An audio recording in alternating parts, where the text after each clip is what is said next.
The island of Guarma in Red Dead Redemption 2 is a place of both fascination and missed opportunities. On one hand, it serves as a pivotal moment in the game's narrative, offering a change of pace and scenery that is both jarring and intriguing.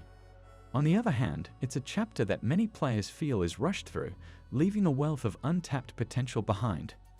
Guarma was initially intended to be a much larger, more explorable space, and there were plans for players to revisit it in the game's epilogue.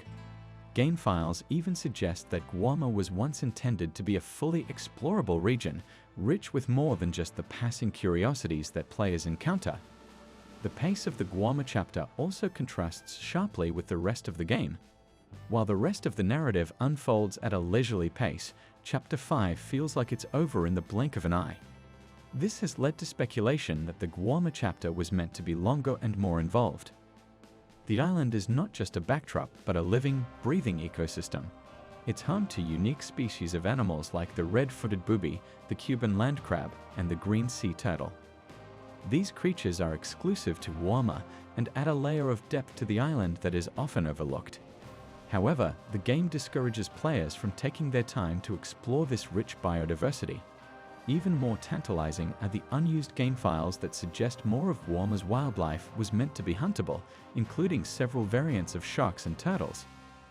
The island also has a complex political and social landscape. It's primarily a sugar plantation run by Colonel Alberto Fuesa and is in the midst of a revolution led by Hercule Fontaine.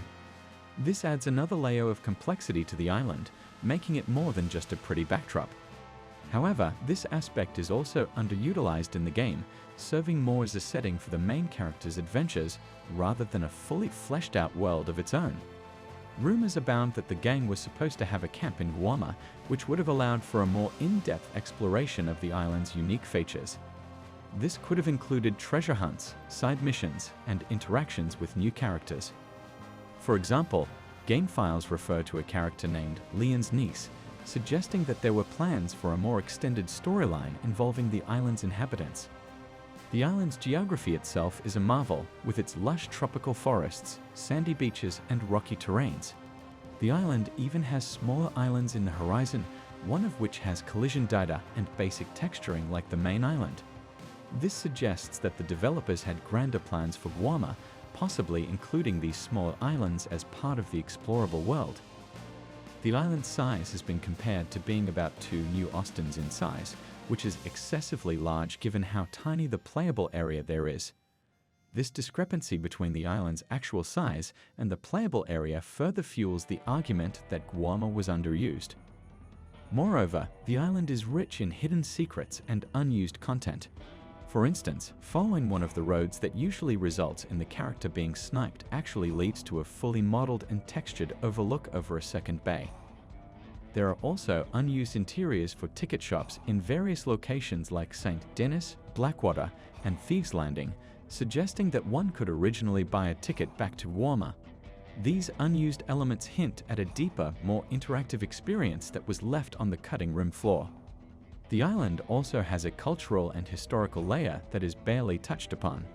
Concept art has been found that depicts a ruined monastery that could be found in Guarma, which had a secret hidden crypt. This could have served as a fascinating subplot or side mission, adding depth to the island's history and the overall narrative. The island is in the midst of a revolution, and yet this political upheaval serves more as a backdrop than a key element of the story. The potential for intricate side missions involving the revolution, similar to the gang's involvement in the main storyline, was largely ignored. The pacing of the Guarma chapter also raises questions. The rest of the game unfolds at a slow, deliberate pace, allowing players to immerse themselves in the world and its characters. In contrast, the Guarma chapter feels rushed, almost as if the game is hurrying players through it to get back to the main storyline. This pacing issue robs players of the opportunity to fully explore and appreciate the island's unique features and potential side quests. It's almost as if the game itself is discouraging players from spending time in what could have been a rich, rewarding environment. The community's opinion on Guarma is divided. Some players feel that the chapter serves as a refreshing change of pace, offering a break from the open-world exploration to focus on a more linear, narrative-driven experience. Others argue that the chapter is a missed opportunity, a tantalizing glimpse of what could have been a fully realized, explorable world.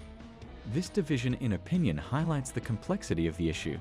While some appreciate Guarma for what it is, many can't help but wonder what it could have been. In the grand scheme of things, Guarma is a small part of a much larger, incredibly detailed game. However, its underutilization serves as a lesson for game developers. When creating expensive, open-world games, every element should serve a purpose, either driving the narrative forward or enriching the player's experience.